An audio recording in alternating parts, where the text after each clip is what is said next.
যে কমিটির সদস্য ইতিমধ্যে 9 জন নির্বাচিত হয়েছেন স্থানীয় জনগণ দ্বারা। 1 থেকে 9 নম্বর ওয়ার্ড পর্যন্ত সেন্টার প্রধানরা এই কমিটির সদস্য। উপদেষ্টা হয়েছেন 9 ওয়ার্ডের 9 দুনু 18 জন এবং একজন বাকি আছে, সেটা হচ্ছে ইউনিয়ন পরিচালনা কমিটির প্রধান। আপনি এখানে যারা উপস্থিত আছে সকলের সাথে পরামর্শ করে একজন ইউনিয়ন নির্বাচন পরিচালনা কমিটির আহ্বায়ক আপনি নির্বাচিত করে দেবেন, যিনি এই বাকি কয়েকদিন আপনার নির্দেশে এই ইউনিয়ন পরিচালনা করবে। আমি সকল সেন্টার কমিটির প্রধানদের কাছে সেই তালিকা দিয়েছি, সেই কাগজ দিয়েছি। আপনারা মনে হয় ইতিমধ্যে কাগজটি দেখেছেন কিনা? আমার কাছে তালিকা দিয়েছি, তালিকাটা কি দেখেছেন?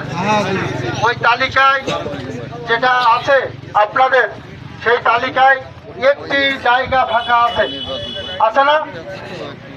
একটি জায়গা ফাঁকা আছে, আপনি কি দেখেছেন?